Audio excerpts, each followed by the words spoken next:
Anto Augustine ഒളിച്ചോടിയോ? ഓടിച്ചിരിക്കുന്നു എന്നുള്ളതാണ് ഞാൻ വിചാരിക്കുന്നത്. ഒരു മാധ്യമ സ്ഥാപനം എന്നുള്ള നിലയിൽ വളരെ അഭിമാനമുള്ള ഒരു ദിവസമാണ്. കാരണം എല്ലാ നാഷണൽ മീഡിയകളും കണ്ണടച്ചപ്പോൾ ഒരു മാധ്യമം കണ്ണു തുറന്നിരുന്നു, അത് റിപ്പോർട്ടർ TV ആണ് എന്നുള്ള കാര്യത്തിൽ അഭിമാനമുണ്ട്.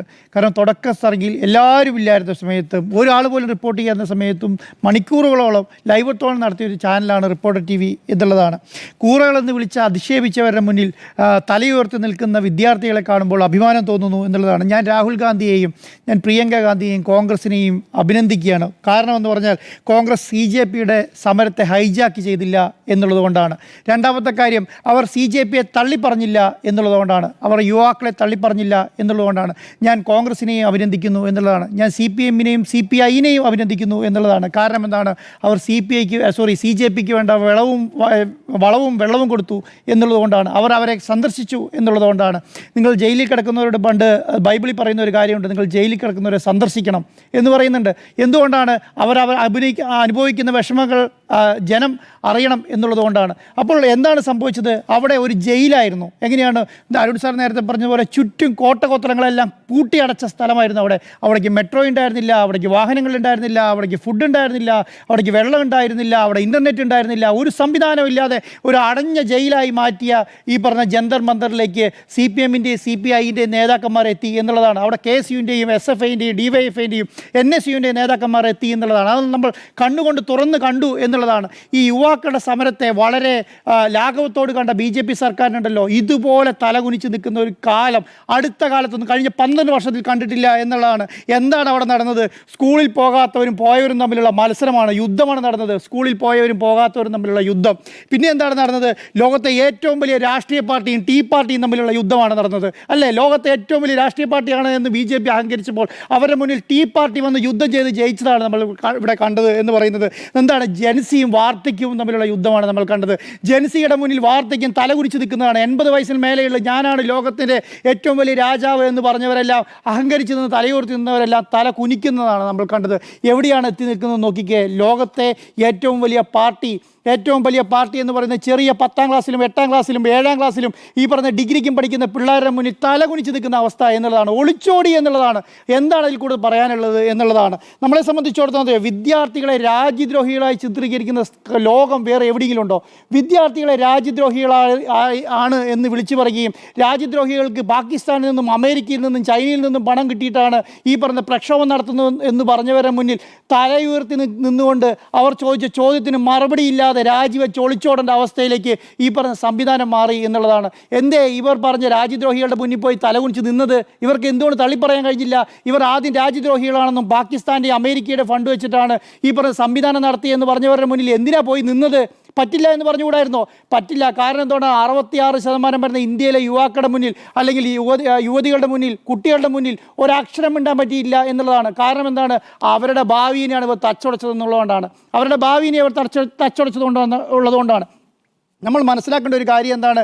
കേരളം പോലെ ഒരു ചെറിയ സംസ്ഥാനത്ത് നിന്ന് ട്രെയിൻ കയറി ഡൽഹിയിലേക്ക് പോകുന്ന 10ാം ക്ലാസ്സുകാരനും +2കാരനും ഡിഗ്രിക്കാരനും ഉണ്ടല്ലോ, അവൻ്റെ ഉള്ളിൽ എന്താ? ഒരേ ഒരു കാര്യമുള്ളൂ. എന്താണ്? അവർ ഇന്ത്യയിലെ വിദ്യാഭ്യാസ സംവിധാനത്തെ തറച്ചുടച്ചു എന്നുള്ള ഉത്തമ ബോധ്യമുള്ളതുകൊണ്ടാണ്, അല്ലേ? അവരുടെ കൂടെയുള്ളവരുടെ നേരെ പെല്ലറ്റ് തോക്കുകൾ ഉപയോഗിക്കുന്ന സമയത്ത് ആ പെല്ലറ്റ് തോക്കിൻ്റെ വെടിയുണ്ട കൊള്ളുന്ന സമയത്ത് അത് എൻ്റെ മേലിലാണ് കൊള്ളുന്നതെന്നും ആ അടിക്കുന്ന ലാത്തിയുടെ വേദന എനിക്കുമുണ്ട് എന്ന് വിശ്വസിച്ചിട്ടാണ് കേരളത്തിലെയും ഇന്ത്യയിലെ വിദ്യാർത്ഥികൾ ഡൽഹിക്ക് ജന്തർ മന്ദിറിലേക്ക് യാത്ര പുറപ്പെട്ടത്. അവരെ തടയാൻ വേണ്ടിയിട്ട് ഈ പറയുന്ന നരേന്ദ്രമോദിയുടെയും BJPയുടെയും കോട്ട ഉത്തരങ്ങൾക്കൊന്നും വലിപ്പമില്ല എന്നുള്ളതുകൊണ്ടാണ്. അവിടുത്തെ ഡൽഹി പോലീസിന് എന്ത് ചെയ്യാൻ കഴിഞ്ഞു? ഒരു ചുക്കും ചെയ്യാൻ കഴിഞ്ഞില്ല എന്നുള്ളതാണ്. ഡൽഹി പോലീസ് എന്തെങ്കിലും ചെയ്തത് നമ്മൾ കണ്ടോ? ഒന്നും ചെയ്തില്ല. അവർക്ക് തല്ലാൻ പറ്റി. തല്ലിയ വേദന തിരിച്ചു കൊള്ളുന്നുണ്ടാവും ഇന്ന് രാത്രി. അവർ കൊണ്ടതിനേക്കാൾ 5 ഇരട്ടി വേദന ഇന്ന് കൊള്ളുന്നുണ്ടാവും. BJPയുടെ നേതാക്കന്മാരുടെ മുഖത്തേക്ക് നിങ്ങളിന്ന് നോക്കണം. ചോരയില്ല, നീരില്ല. എന്താണ് കാരണം? വിദ്യാർത്ഥികൾ മുന്നിൽ തോറ്റിരിക്കുന്നു എന്നുള്ളതാണ്. രാജ്യദ്രോഹികളും രാജ്യസ്നേഹികളും തമ്മിലുള്ള യുദ്ധമാണ് നമ്മൾ കണ്ടത്. രാജ്യദ്രോഹികളെന്ന് വിളിക്കാൻ വേണ്ടി ഇന്ത്യയിലെ ജനങ്ങളെ പ്രേരിപ്പിച്ച ഒരു രാജ്യത്തെ പ്രധാനപ്പെട്ട രാഷ്ട്രീയ പാർട്ടി ഉണ്ടല്ലോ, ആ പാർട്ടി മുന്നിൽ നിന്ന് തലകുനിച്ച് നിൽക്കുകയാണ്. ആരുടെ മുന്നിൽ? ഈ പറഞ്ഞ വിദ്യാർത്ഥികളുടെ മുന്നിൽ. ഞാൻ അതുകൊണ്ടാണ് രാഹുൽ ഗാന്ധിനെ അഭിനന്ദിക്കുന്നു എന്ന് പറയാൻ കാരണം. എന്താണ്? രാഹുൽ ഗാന്ധി ആ CJPനെ സപ്പോർട്ട് ചെയ്യാൻ ആ ജന്തർ മന്ദിറിലേക്ക് കടന്നു ചെന്നിരുന്നെങ്കിൽ അത് രാഷ്ട്രീയ പോരാട്ടമാക്കി BJP മാറ്റിയേനെ, ഈ പറയുന്ന സർക്കാർ മാറ്റിയേനെ. അദ്ദേഹം അതിൽ ബുദ്ധി കാണിച്ചു എന്നുള്ളതാണ്. മാറി നിന്ന് ഇവർക്ക് വേണ്ട സപ്പോർട്ടും വെള്ളവും വളവും സംവിധാനം മുഴുവൻ കൂടി ഇതൊരു രാജ്യ പ്രക്ഷോഭമാക്കി വിദ്യാർത്ഥികൾക്ക് വേണ്ടിയിട്ടും വിദ്യാഭ്യാസത്തിന് വേണ്ടിയിട്ടും കേരളത്തിലെയും ഇന്ത്യയിലുള്ള മുഴുവൻ ജനങ്ങളും അല്ലെങ്കിൽ പറയുന്ന എല്ലാ സംസ്ഥാനങ്ങൾ പോലും ജനങ്ങൾ ഒറ്റ മനസ്സോടും ഒറ്റ ശരീരത്തോടും കൂടി ഡൽഹിക്ക് വേണ്ടി നോക്കി നിന്നു. അതുകൊണ്ടാണ് നിങ്ങൾ പറഞ്ഞതുപോലെ സ്വിഗ്ഗിക്കും സൊമാറ്റോയ്ക്കും എവിടുന്നോ ഒന്നുമില്ലാതെ നിങ്ങൾ ആർക്കെങ്കിലും ആ ജന്തർ മന്ദിറിൽ കൊടുത്ത് ഫുഡ് കൊടുക്കുക എന്ന് പറഞ്ഞ് ഓർഡർ ചെയ്തത് അതുകൊണ്ട് മാത്രമാണ്. അപ്പോൾ ഇതൊക്കെ മനസ്സിലാക്കാനുള്ള ബോധ്യം ഇനിയെങ്കിലും ബി ജെ പിക്ക് വേണം. ഈ പറയുന്ന 350 സീറ്റിൽ നിന്ന് 248 കുറഞ്ഞ സമയത്തെങ്കിലും ബോധിക്കേണ്ടായിരുന്നോ? ഇന്ത്യയിലെ ജനങ്ങൾ മാറി ചിന്തിക്കാൻ തുടങ്ങിയിരിക്കുന്നു. ഇന്ത്യയിലെ ജനങ്ങൾ ചിന്തിച്ചിട്ടില്ല. ഞങ്ങൾ കേവല ഭൂരിപക്ഷം ചാർ സൗ പാർ എന്നൊക്കെ പറഞ്ഞ് തുടങ്ങിയിട്ട് 400 സീറ്റിലേക്ക് അധികാരത്തിൽ വരുമെന്ന് പറഞ്ഞിട്ട് 248 ഒതുങ്ങിയ സമയത്തെങ്കിലും ചിന്തിക്കേണ്ടായിരുന്നോ?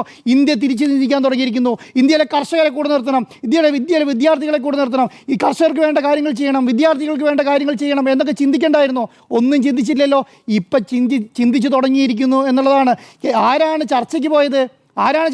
ബി ജെ പിയുടെ ഏറ്റവും മുതിർന്ന നേതാവ്, ബി ജെ പിയുടെ അധ്യക്ഷനായ മന്ത്രി അല്ലേ? അധ്യക്ഷനായ മന്ത്രി കുട്ടികളുടെ മുന്നിൽ നിന്നു. ആര് രാജ്യദ്രോഹികളെന്ന് വിളിച്ചാൽ ഇവർ രാജ്യദ്രോഹികളായി മുദ്ര കുത്താൻ ശ്രമിച്ച ആൾക്കാരെ മുന്നിൽ പോയി നിന്നു.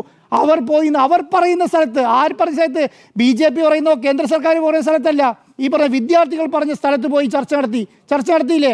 അത് ഹൈജാക്ക് ചെയ്യാൻ കോൺഗ്രസ് വന്നിട്ടില്ല, അത് ഹൈജാക്ക് ചെയ്യാൻ CPM വന്നിട്ടില്ല, അത് ഹൈജാക്ക് ചെയ്യാൻ CPI വന്നിട്ടില്ല. പക്ഷേ അവർക്ക് വേണ്ട എല്ലാ സപ്പോർട്ടും കൊടുത്തു എന്നുള്ളതാണ്. ഇത് വിമോചന സമരം എന്ന് പറയാൻ കാരണം എന്താ? ജനങ്ങളുടെ മൂവ്മെൻ്റാണ്. ഇന്ത്യയിലുള്ള ജനങ്ങൾ മുഴുവൻ ഇതൊരു മൂവ്മെൻ്റാക്കി മുന്നോട്ട് കൊണ്ടുപോയി എന്നുള്ളതാണ്. അപ്പോൾ ഞാൻ വലിയ സ്നേഹത്തോടെയും വലിയ ബഹുമാനത്തോടു കൂടിയിട്ടും ഇന്ത്യയിലെ വിദ്യാർത്ഥികളെ കാണുകയാണ്. എന്താണ് നമ്മൾ പറയുന്നത്? എന്താണ് ഈ ജങ്ക് ഫുഡ് അടിച്ച് വീട്ടിൽ മൊബൈൽ നോക്കിയിരിക്കുന്ന കുട്ടികൾ മൊബൈൽ കൊണ്ട് എന്തൊക്കെ ചെയ്യാൻ കഴിയുമെന്നൊന്ന് കാണിച്ചു കൊടുത്തു. ഒരു രാജ്യത്തെ 138 കോടിയുള്ള ലോകത്തെ ഏറ്റവും ജനസംഖ്യയുള്ള രാജ്യത്തെ വിദ്യാർത്ഥികൾക്ക് മൊബൈൽ ഫോൺ വിചാരിച്ച് എന്തൊക്കെ ചെയ്യാൻ കഴിയൂ എന്ന് നോക്കി. ഇൻ്റർനെറ്റ് ഇല്ലാതെ എങ്ങനെ മൊബൈൽ യൂസ് ചെയ്യാം എന്നുള്ളത് ഈ വിദ്യാർത്ഥികൾ കാണിച്ചു കൊടുത്തു എന്നുള്ളതാണ്. ഇൻ്റർനെറ്റ് വിച്ഛേദിച്ച സമയത്ത് വിചാരിച്ചു ഒരു ദൃശ്യവും പുറത്തു വരില്ല എന്ന് പറഞ്ഞിട്ട് ഏതെങ്കിലും ദൃശ്യം പുറത്ത് വരാതിരുന്നിട്ടുണ്ടോ? എല്ലാ ദൃശ്യം പുറത്തു വന്നു എന്നുള്ളത് മാത്രമല്ല, എല്ലാം ജനങ്ങൾ കാണുകയും ജനങ്ങൾ അതിൽ പ്രതികരിക്കുകയും ചെയ്തിരിക്കുന്നു എന്നുള്ളതാണ്. ഇന്ന് ഉച്ചവരെ എന്താണ് കേൾക്കുന്നത്? ഇന്ന് ഉച്ചവരെ ബി ജെ പിയുടെ ഒരു നേതാവും രാജിവെക്കില്ല.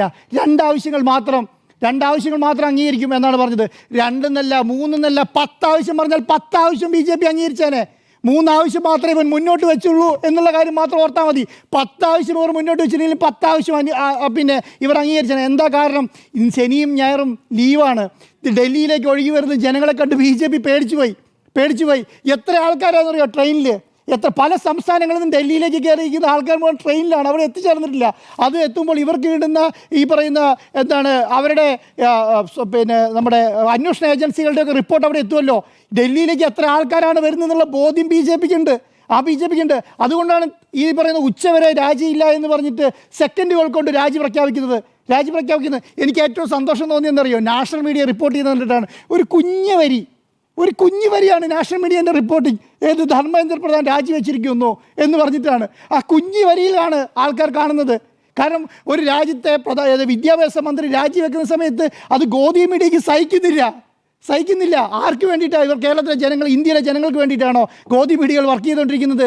ആർക്ക് വേണ്ടിയിട്ടാണ്? മീഡിയ എന്ന് പറയുന്നത് എന്താണ്? മീഡിയ എന്ന് പറയുന്നത് ജനാധിപത്യത്തെ 4 തൂണ് എന്ന് പറഞ്ഞ് അഹങ്കരിച്ച് ഞങ്ങൾ മീഡിയയാണ് എന്ന് പറഞ്ഞിട്ട് അങ്ങോട്ട് നടന്നവർക്ക് ചോരയും നീരുമില്ല.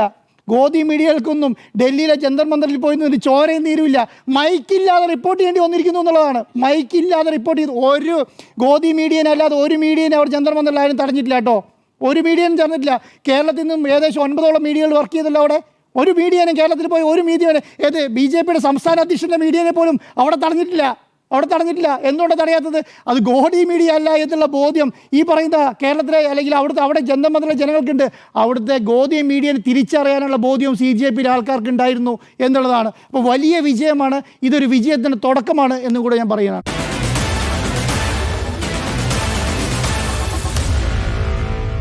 Meet the editors.